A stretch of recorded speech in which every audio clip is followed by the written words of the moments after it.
Напомню, что наше путешествие началось с города Якутска, где 5 мая мы сели на такси и доехали до города Благовещенск. 8 мая мы переправились в Китай, а точнее в город Хэйхэ, где вечером сели на поезд до Харбина. 9 мая купили велосипеды и отправили их почтой в город Сиань 10 числа. Также сев на поезд, ехали до Сианя 2 дня. Прождав там 3 дня свои велосипеды, к 16 мая мы начали велосипедный маршрут. Спустя 3 дня мы доехали до места под названием Юхуа Пэлас, проехав 176 километров. На утро, проснувшись, мы удивились, что место, где мы остановились, было очень прикольным, классным. Где-то там постирались, приняли душ. Вот этот отель оказался семейный, и за завтраком, помню, прикатился на ходунках мальчик маленький, ну еще не умел ходить. И слушала, как Роберт играет на укулеле, на маленькой гитаре. Мы там тоже позавтракали в этой гостинице, тоже недорого купили завтрак, только все равно объелись. И пошли гулять по этому парку, оказывается, там большая туристическая зона. Вон там мы ночевали. И я заметил, что там находятся пункты, где сидели девушки в костюмах, и за столом они сидели, на столе лежала аптечка. У меня как раз было повреждено колено, и я решил попросить у них помощи. И вот они мне... Сначала они не поняли, что я от них вообще хочу. Наверное, они подумали, что я китаец, потому что они мне что-то говорили на своем языке. Но потом, когда поняли, что я ничего не понимаю, и то, что я показываю на колено, они сразу начали мне помогать. Что-то у них было наподобие зеленки, вот они этим намазали и вроде мне объяснили, чтобы я по дороге часто этим пользовался, вот этой вещью, получается. Потом мы решили сходить на озеро Юхуа. Это место, где мы были, получается, оно, видимо, такое популярное. Поехали посмотреть.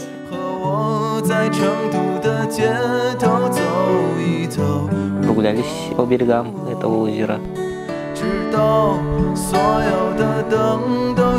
Отдыхающие гуляли вокруг. Они гадали, кто мы, откуда мы едем, думали, вроде монголы говорили.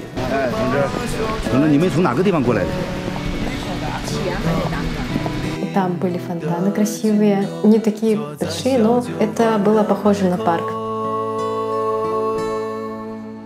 Там были статуи. С флейтами, с императорами всякими. Да, расслабончик где?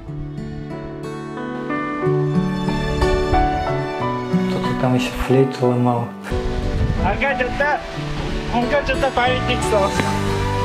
Да? Ага, гарибо. Стоит же, стоит. Стоит? Ну. Как ломал, он и так отдельно, видать, ходил. Шатка держалась. Ясно.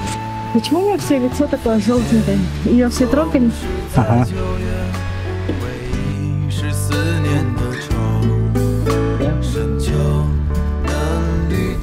Или что это? Помадой? Помадой делали. А мы на музыкальный видео ранда и тот, что. Не знаю, почему это такое. Там играла хорошая музыка китайская, классическая. Все, поехали? Поехали.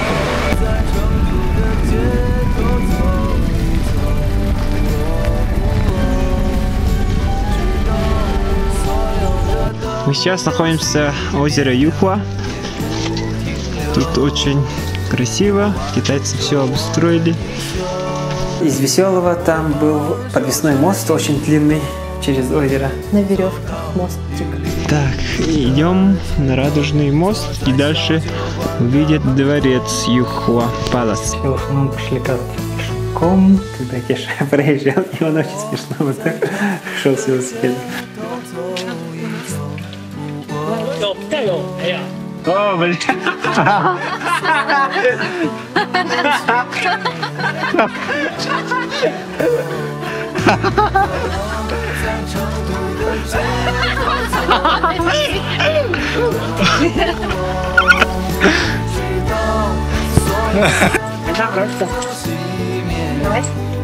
Чего, бульк, да? Кстати, вот. Сардана там взяла, села и поехала на велосипеде. Решили немножко прокатиться по нему. Это жесть. Лучше не надо. Поехал. Потом последним поехал я, кажется. Стояли у конца, и мы там шатали мост. Шатается, канатный мост шатается.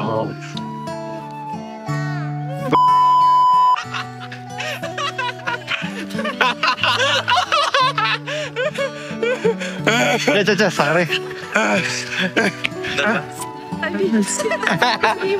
Тиму нахуй. Там была женщина, продавала яйца.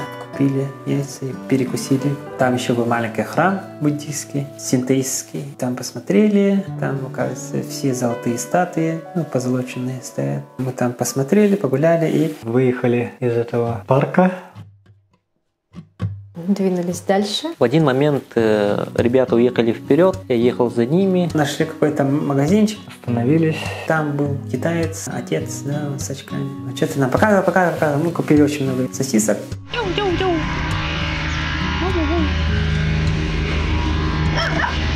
Стройка. Китайские ребята. Топят углем, сзади магазин и живут. Уголь. И потом мы потеряли Кешу. Оказывается, я их проехал. Пока мы в одном магазинчике были, он не заметил нашу куртку, мы там повесили. Мы его немножко подождали. Вот так у нас случилось то, что мы второй раз потеряли нашего товарища в дороге. Начал идти дождь. И я понял, что моих что-то нету, потому что я всегда ехал быстрее всех и впереди всегда был. А тут я еду своим же темпом, а получается, друзей нету. Я уже начал думать, что они остались позади, начал беспокоиться.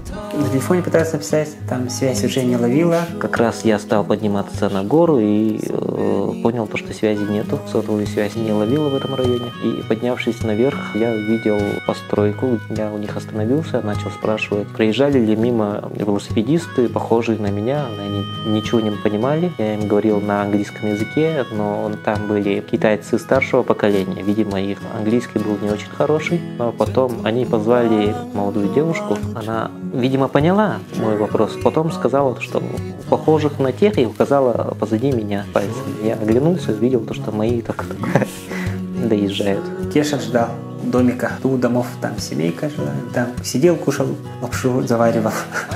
Оказывается. На будущее и для всех обязательно надо иметь рации. Почему-то мы об этом не подумали вначале. Остановка на перекус. Великий уницикл.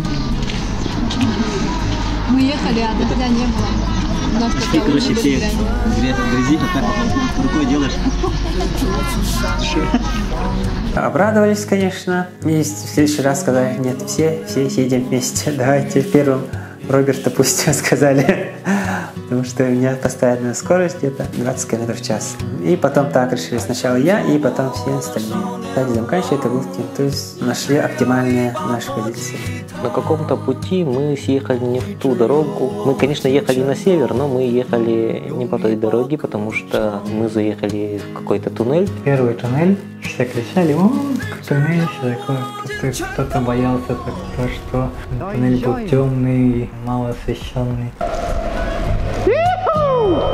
Машины проезжали там. Ехали в этом туннеле в темноте очень долго. Мимо нас с громким шумом проезжали дальнобойщики на своих грузовых автомобилях. В общем, мы выехали, и оказалось, что действительно мы свернули не туда. Вообще страшно. Помню, в какой-то момент стало немножко грязно вокруг. Это был уголь, видимо, это рядышком был какой-то угледобывающий городок. Выехали на какую-то трассу с деревнями, светило солнце. Помню это чувство, ты уже который день в пути, и было классное чувство от того, что ты едешь. Велосипед — это как медитация. Ни о чем не думаешь, работают только твои мысли, делаешь монотонную работу, размышляешь о своем, слушаешь музыку. 我决定去海边看一看落日，让秋日的海海风使我清醒。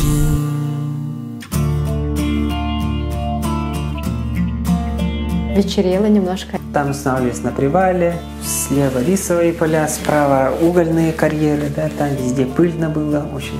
Где-то останавливались, фотографировались. И я там на одном привале забыл свою фляжку, потом ходил с обычными бутылками из-под напитков.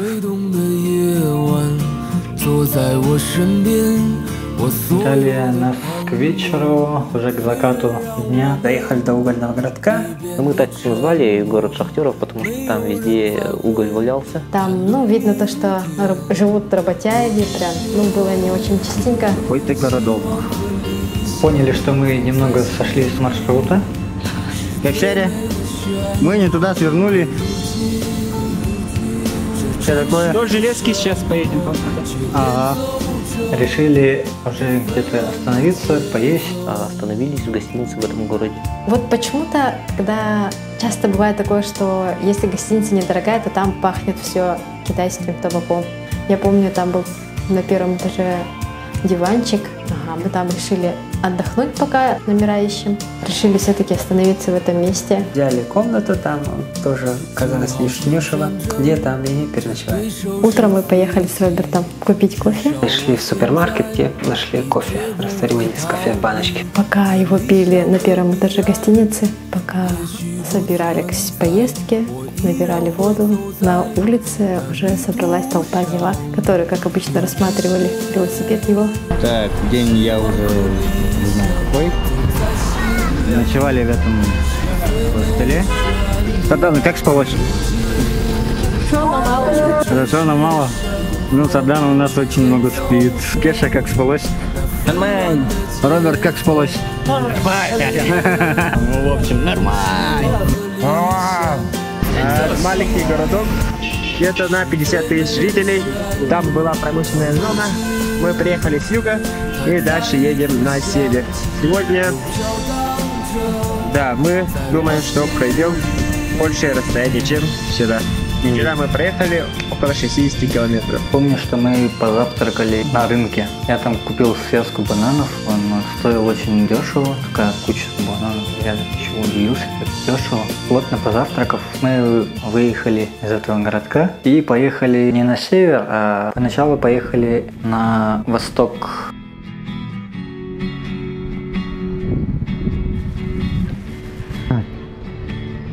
Чуть не упали. Город находился в каком-то таком каньоне. Раньше, видать, там река была или что-то такое. И по этому каньону как бы ехали до федеральной трассы.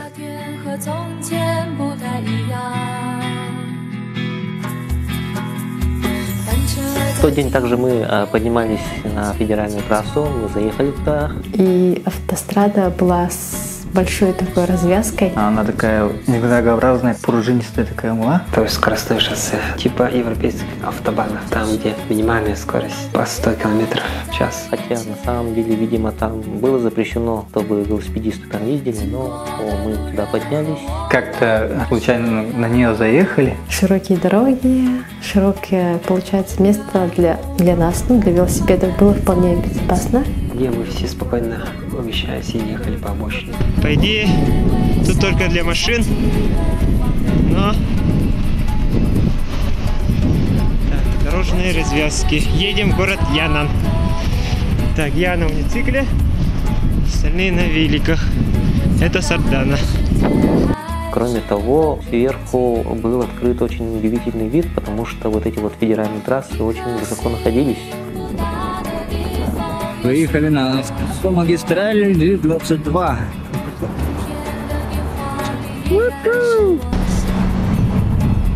Поднявшись наверх, отдыхали, видели где-то там внизу летал стерх.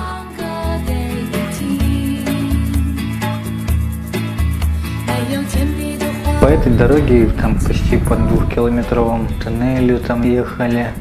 Ну, почти 2 километра будет. 255 километров мы проехали. Там было несколько туннелей. Трасса была вообще очень ровная, никаких крутых подъемов и спусков там не было, почти как прямая равнина. Ехали вот довольно долго, часа 3, наверное. Жара была конкретная, когда солнце выходило. Было очень жарко, очень. Солнце было за облаками, но тем не менее, вот я был, получается, в куртке. Несмотря на это, я получил ожоги, у меня тело горело, покраснело. В одном месте останавливались и пускали самолетики. Мой замост куда-то улетел. Самолетик с Орданы был хорошо виден, как он спускался вниз. Пускаем самолеты в реку. Реки нет. Вчера? Давай. Раз, два, три. Уже скоро даю. Ким, давай, Аня.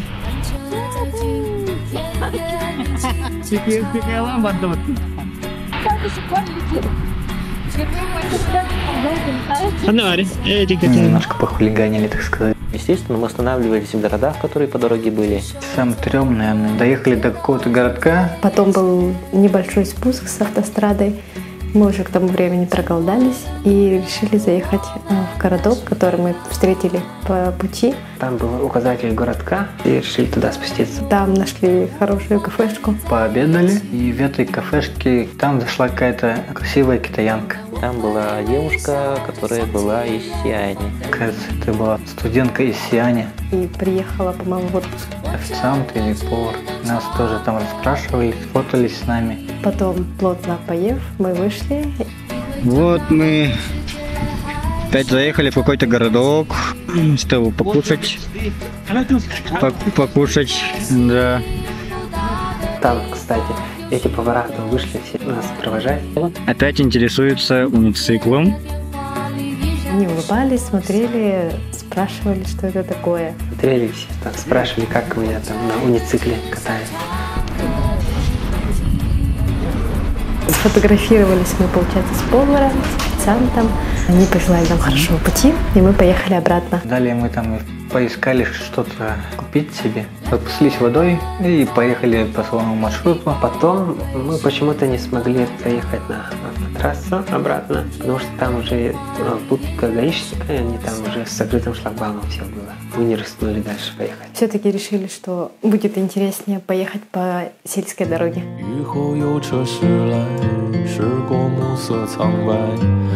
Я там немного злился на то, что почему мы так и не рискнули по туда поехать, там же все напрямик, как бы, да, ехать, а мы все вот так гуляем. Ну, дорога довольно хорошая была, линия. Ездили по горам, виды были классные, останавливались во всяких местах.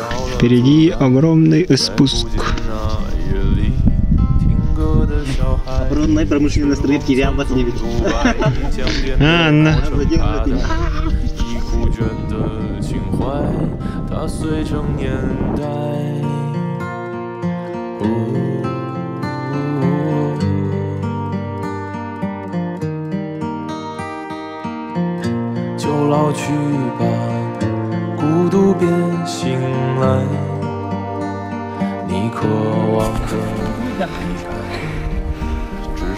Фоткайся надо.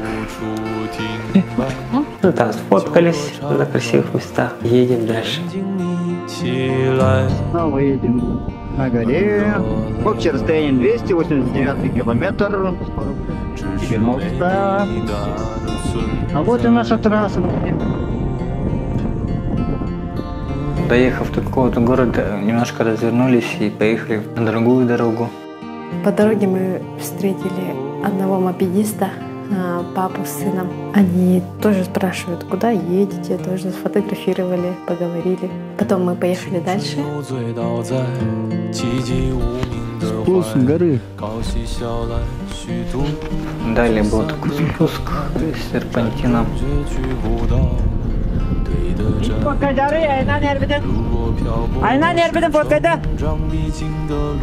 Где сфотографировались четвером все.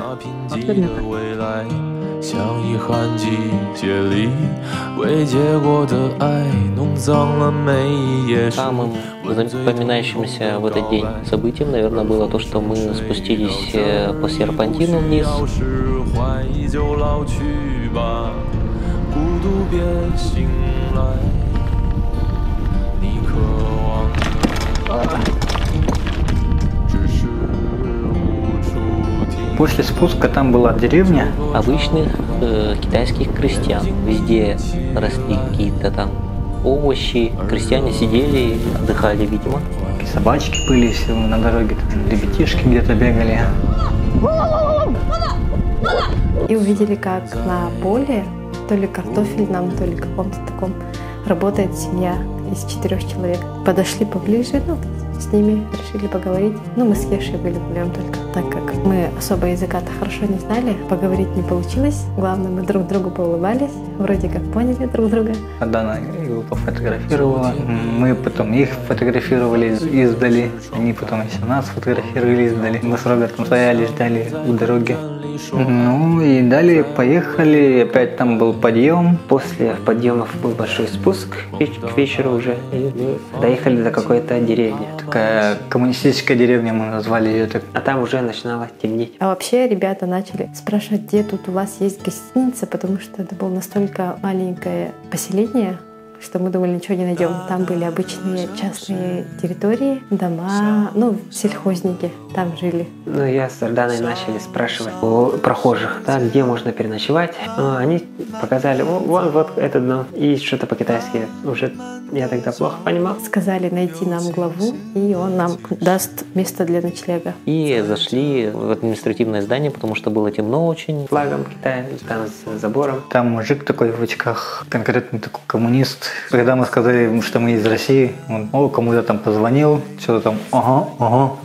И сказал, что вот вы можете тут переночевать, только мне нужны копии ваших паспортов. Сказал, чтобы мы можем остановиться прямо вот в здании администрации. Получается, мы там ночевали. Устроил бесплатно. Мы там вещи положили. Когда мы зашли в административное здание, там вдоль стен сверху, сидело очень много ласточек. Я удивился, потому что я нигде такого ничего не видел. При этом все было чисто. В общем, вечером местный чиновник дал нам добро, ключи от помещения, сел на свой скутер и уехал так по-простому. Сказал, что завтра утром приедет обратно. Удачно через дорогу находился магазин. И мы там закупили лапшички, булки и сок. Печенье, лапы, да. Буда.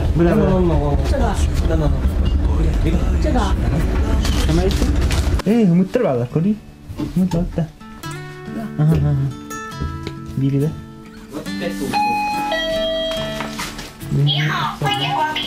Ini bahasa Bangla. Нормально. После покупки мы одолжили термос и вышли на улицу. Там был такой столик небольшой, где мы заваривали лапшу.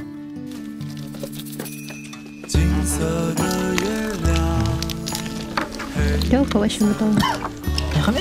Долине. И заварив лапши, мы пошли на место ночлега. Потом пошли обратно и хорошо поужинали. Я знаю самую коммунистическую песню.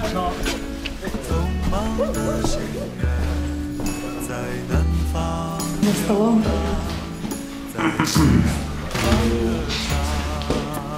Очень радовались, потому что бесплатно, коммунизм, тема и все такое. Делились впечатлениями. Вы никогда не поверите, где мы сейчас находимся.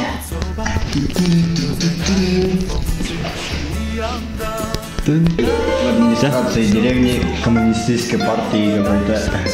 Первый заместитель сидел на работе и пустил нас. Кеша показал свой паспорт, он засканировал и мы из Советского Союза. Пустил нас переночевать. Я даже потом там спел песенку про коммунизм. Все идет по плану.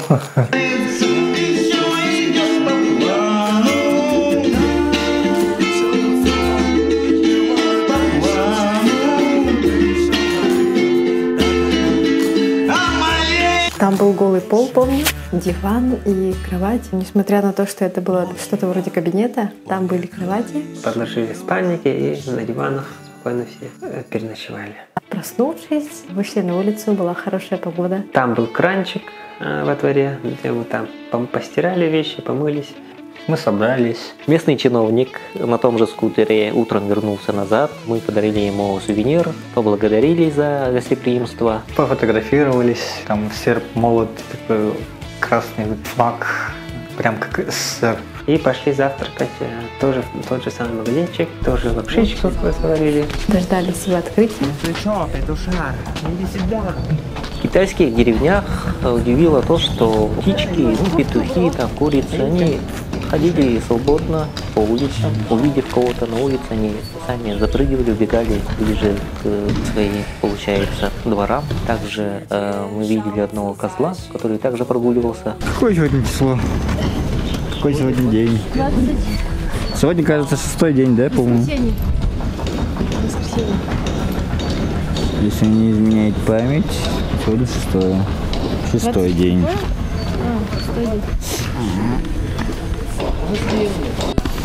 Так, будем сейчас кушать.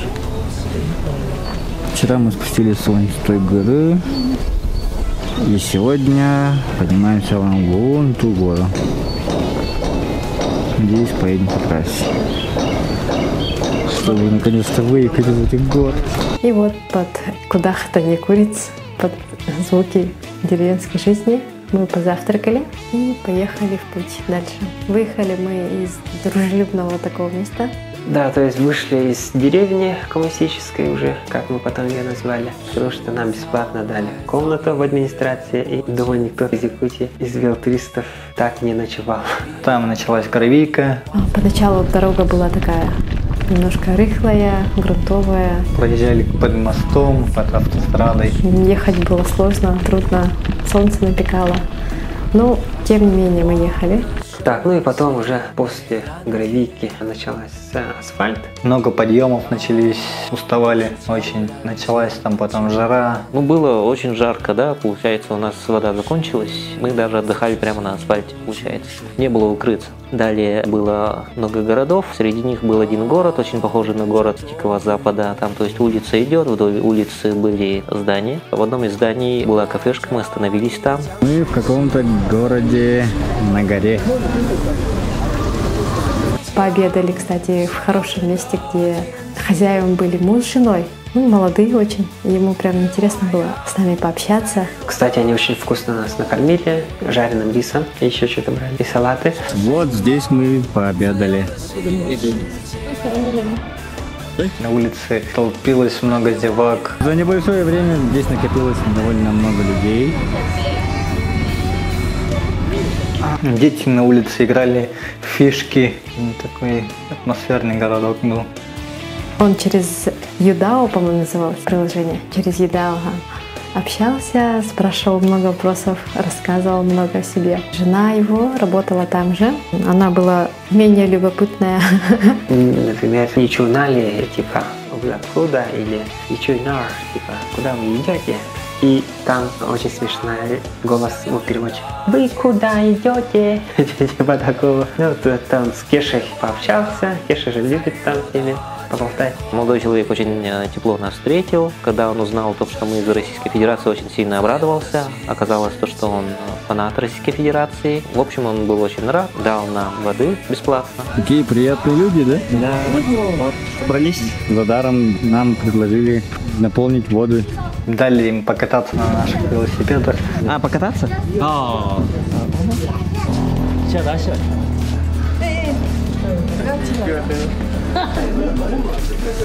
Роберт показал снова, как надо кататься на уницикле. Остановка, очень много людей собралось, пообедали. В этом кафе вот хозяева, вот мама, и вот остальные ребята, и все китайцы собрались, ждут, когда мы поедем.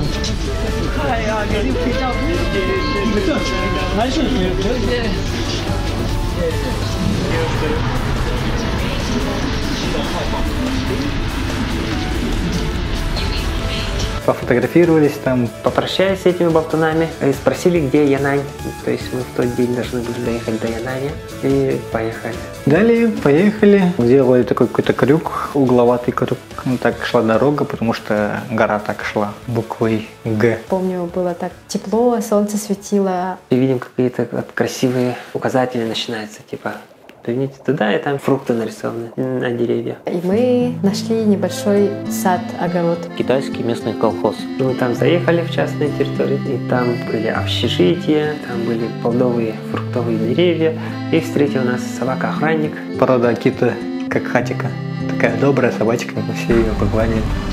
Куда-то приехали? 336 было, нет, а? Короче, был колхоз, образцовый колхоз, здесь выращивают яблоки, которые потом мы покупаем в Якутске. Хатика, да? Охранник. Акита. Охранник. Охранник. Которая она всех облизала с ног до головы.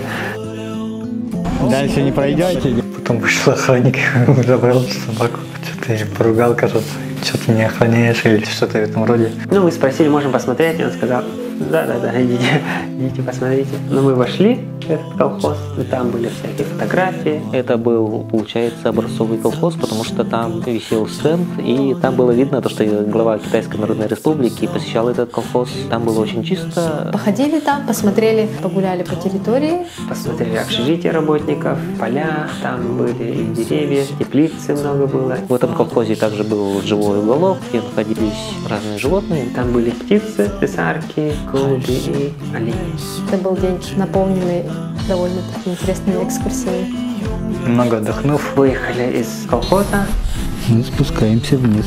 Поехали дальше. Далее был какой-то спуск. Что такое?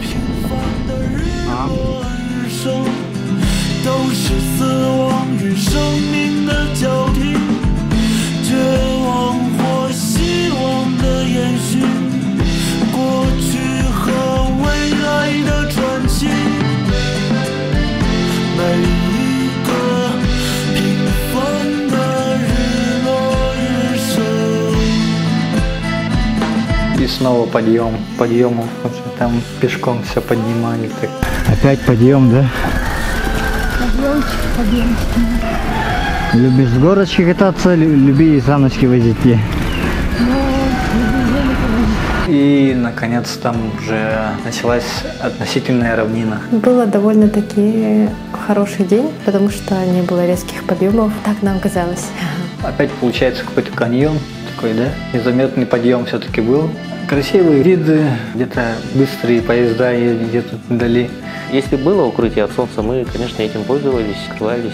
Допустим, мы отдыхали под мостом. Ну и я по дороге забыл выключить свой GoPro, и так где-то около полчаса с ним, пока не закончилась батарея. Где-то там мы отдыхали, ставил велики. Когда проезжала машина, иногда падал велосипед.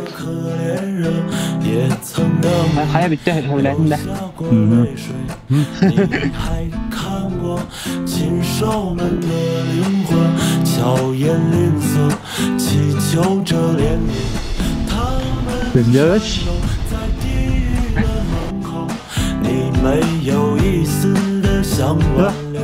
Далее, доехав до какого-то магазина, закупились. Это было все даже снято на камеру, как мы закупались. Водой, там все такое.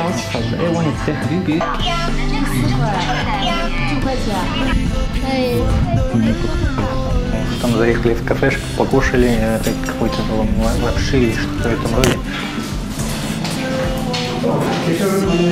Там, наконец, камера села.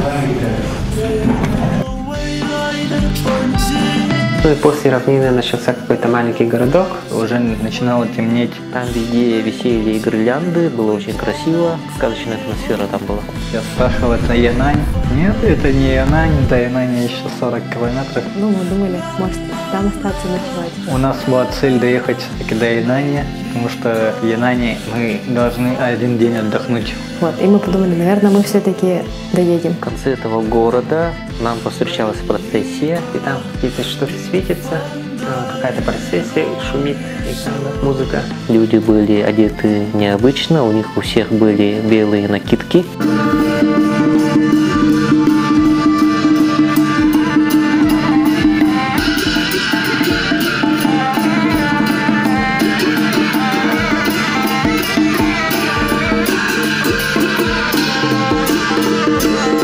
Мне сразу показалось, что это что-то странное, это не праздник, кажется. Но Кеша был очень заинтересован. Ой, это праздник такой, чуть ли в пляс туда не пошел. Мы сначала не поняли, там играла музыка, мы не поняли, может они там какой-то праздник отмечают или что-то подобное. Потом спросили, оказалось, что похороны. Там выстроили свечами круг, и там в центре фотографии, вещи, документы, кажется, были, и сжигали. Там была женщина, кажется, на фотках. У них такая традиция, оказывается, то, что на похоронах плакать нельзя. Ну, то есть они все были радостные. Ну, конечно, немножко печальные тоже. Как церемония закончилась, я спросил одного китайца. Сколько еще там до Янани ехать? Там еще где-то 20-30 километров еще осталось, говорили. Ага, ну хорошо, сказал спасибо, поблагодарили и... Дальше поехали, и там оказался такой подъем, довольно крутой уже подъем. Мы уже там конкретно выбились из сил, опять подъем. Я заметил один трактор, как проезжал, перестроился за трактором и сказал ребятам: да, давайте за мной. Но у них были тяжелые сумки, поэтому они сказали: сам езжай. Но я и за тракторами пошел. Кстати, там уже холодало же. Сзади тракторов там выхлопные газы теплые были. Немножко сложно уже ехать, но было решено доехать, так как оставалось чуть больше 20 километров. Очень долго вверх поднимались на гору. Вроде смотришь, дорога в гору идет, гора такая стоит. Блин, до самого верха, что ли, так идти. На удивление было хорошо, когда увидели тоннель. О, ура, тоннель. И это был не просто тоннель, а он был тоннель со спуском. И спуск начался. Такой спуск, что аж ты забыл, как крутить педали уже в конце этого спуска. Не крутя педали, просто даже подтормаживая, просто спускались вниз. Это был кайф. Нашему маршруту довольно часто останавливались у заправок, потому что там были небольшие магазинчики. В одной из таких остановок мы увидели, как что-то вот так вот прыгает сильно. Ага, такое довольно-таки большое. Подошли, а это, кажется, бабочка. Она огромная, где-то размером с ладонь. Как раз был сезон то ли размножения у бабочек. Вообще огромные, они там уже много летали. Некоторые лежали, уже умирали, да? Мы там взяли одну, да, там посмотрели, ничего себе. Это оказалось вида совка. Внешне напоминает птицу, да, сову. Ну, там показалось одна, они, ребята, посмеялись. Ну, потом отпустили, конечно. Хорошо, что их встречалось на самом деле не так много. Они были большие и страшные. Янань уже там виделся такой весь в свете. Янань такой длинный узкий город, похож на букву Y. Этот спуск прям останавливался ровно у автовокзала. То есть мы, сами того не понимая, очень хорошо приехали прям к месту назначения. Нам очень повезло. Это было как вознаграждение за трудный подъем, за 200. Мы проехали в тот день 122 километра. Помню, было очень сложно встать с велосипеда, так как спина устала сильно. А Янань — это, получается, город, где находится центр коммунизма. То есть, когда в Китае напала Япония, да, китайцы, все их руководство находилось в этом городе Янань. Ну, Янань показался нам большим городом по сравнению с тем, какие проезжали мы до этого. Но после Сияния это был такой первый большой город на нашем пути. Мы остановились в местном хостеле рядом с вокзалом. Ну и там вроде бы нормальная по фотографиям была. Ну как доехали, там забронировали 2 комнаты. Они оказались очень сырыми, но зато кровати более-менее удобные были. Китайский двор, со всех сторон часть здания, а посередине небольшая площадка. На этой площадке стояли столы и висели гирлянды. Сегодня сделали рекордную за поездку расстояние 120 километров через горы, подъем, спуск. И сегодня сделали 100 километров, кажется, да? 120. Меха 130, Тахара. У меня 122, пожалуйста. А это что за место вообще? Красота. Мы в Янане. Ура! Мило развешаны гирлянды. Тазики. И стираем одежду. Душ холодный. Я боюсь идти в душ, но мне нужно. А я бы боялся туалета в те. Внутри? Но я запах почувствовала уже. Оставили вещи сушиться, помылись, постирались. Оставив все свои велосипеды, с радостью одевшись в обычную одежду, мы решили пойти где-нибудь вкусно поесть. И пошли гулять по ночному Янане. Поздно ночью начался дождь, но все промокли. Вот, пока гуляли, нашли хорошее место. Поужинали в приличном ресторане уже. А дальше нас ждет больше интересных историй. Об этом в следующей серии. Ставьте лайк и подписывайтесь.